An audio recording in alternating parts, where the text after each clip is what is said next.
Now, recently, I've been seeing more and more of these articles, and when you look into the comments section, it's overwhelmingly negative. This article in particular suggests that 1,000 years ago, there was a warrior that may have been. They're not saying that he was, saying that may have been. Like, the weasel words are always there, and this particular warrior may have been non binary.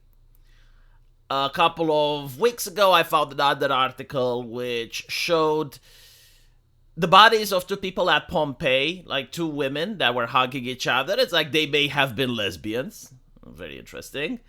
And then you also had a couple of years ago a Viking which had a belt which may have shown that the guy was a Muslim.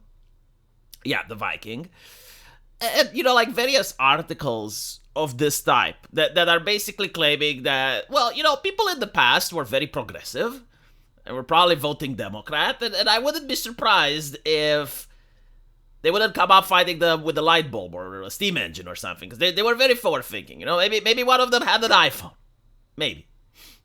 I mean, this is pretty much the equivalent of looking into a historical painting and someone like having something black in their hand and they're concluding that, oh, wow, they had a phone. When that black thing could have, been a small Bible or anything else. But like, those of you that are on Twitter know what I'm talking about. Like, every now and then, like someone finds an old photo and they have like something black in their hand and people are like, oh my God, the smartphone. And then it's usually explained as something else. But it's kind of the equivalent of this, isn't it? Like, people see what they want to see. Just so you can understand how cringe it is if you're supporting this, is like finding someone that had like a red hat and it's like, oh yeah, this Viking was definitely a MAGA supporter. Like, oh yeah, this Viking would have definitely voted for Trump's policy because look what he was buried with. It's kind of like trying to see what you want to see.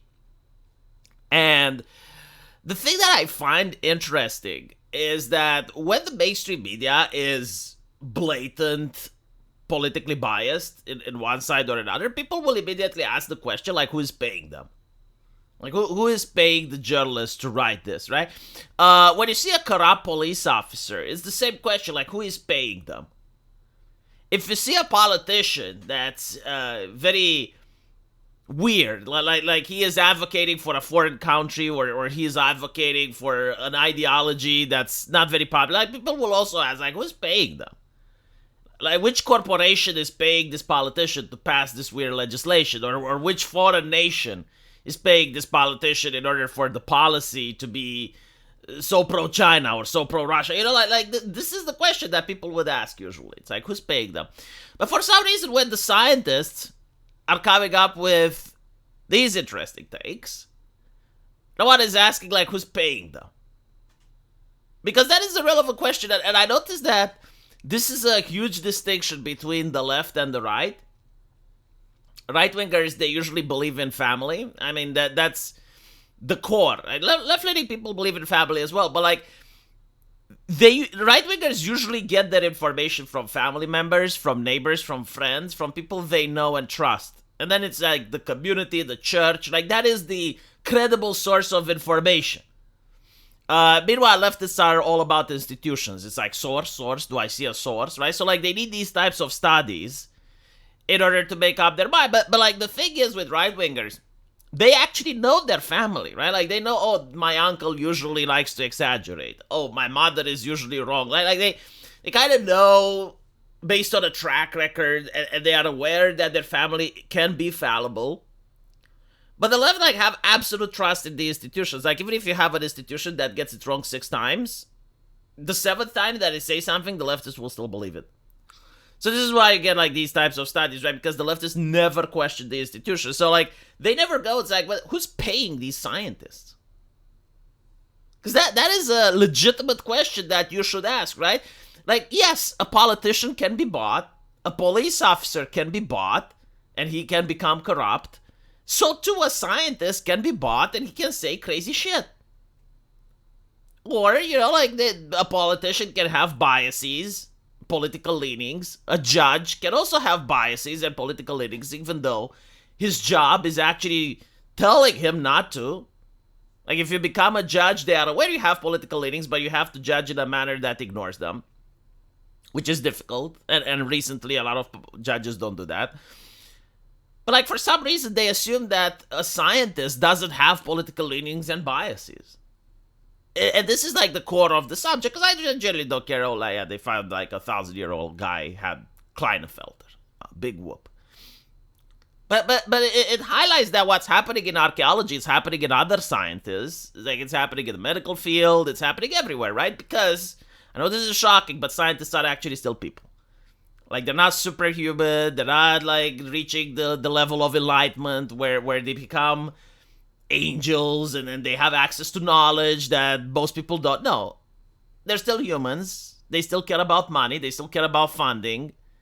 They still care about getting grants. And the question becomes, who's paying them? And the answer is, if you look at it, it's usually governments. Okay, well, who's in charge of the government? Oh, a lefty politician. Okay. And now you know. In this particular study, I actually looked at it. There's just like two things that are going. Number one is that the guy had Klinefelter, right? So like this is a rare medical condition where the chromosomes, I think it's XXY was for Klinefelter, if I remember correctly, because like there's many genetical abnormalities, and Klinefelter is one of them. Basically, the person is unlikely to have children, and they have like feminine feature as well as masculine. But this is like, seeing a person that's born with 4 fingers, like we don't actually make a new classification, right? Like you can still say humans have 5 fingers, even though like there are rare conditions when a person is born with 6. We wouldn't make like an entire new classification for human beings. It's like, oh yeah, well this guy has 6 fingers. You call it a genetical abnormality. It happens, but it's very rare.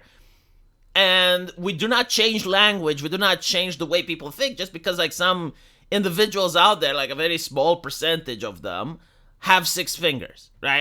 And then it would be politically incorrect to say human beings have 2 hands, human beings have 5 fingers. Like we don't work like that, right? Like language doesn't operate based on these things. So just because like Klinefelter exists, it's very unlikely that the guy himself identified as non-binary, because I actually spoke with patients that had genetical abnormalities, and usually like they identify as the predominant gender and they want to be viewed as the predominant gender. Like most of them don't even want to be viewed as different.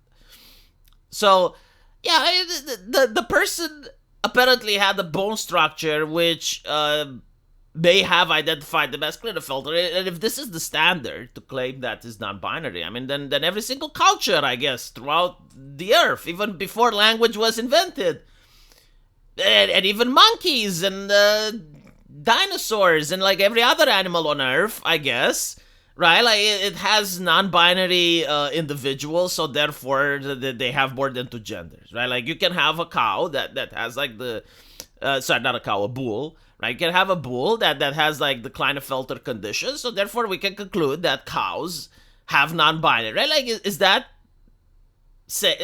what they actually mean by non-binary? Because I thought it's a state of mind, right? I thought it's how the person identifies. There's no way you can tell that by looking at the skeleton. Now they're basically saying, well, yeah, but he was buried with jewelry. It's like, okay, so he was a flamboyant person. That doesn't make him identify differently. Just because like he may have been a flamboyant gay man, right? Like Klinefelter made him more appealing to other men that were sexually inclined in the same gender. And it's like, okay, well, there you go. Like there are other explanations that are more reasonable for the time period. But what's also happening is the journalists, right? Because they're mentioning that the activists are cheering and they're happy, and I generally don't know why though. It's like, how does it change what's happening today, right? Like some guy 1,000 years ago had Klinefelter and was buried with jewelry, and you're celebrating today. Like, why? I guess the reason is that they want to say that identity politics, the way they are today, always existed. So, like, they didn't actually invent anything. They just, right? Maybe it's like something like that. But the media itself is corrupt, right? Like the people who commune with the science. Because apparently in the leftist mind, this is how it works. Like the humans' knowledge cannot be attained through any other means than the academia. Like that is like the first core belief that they have.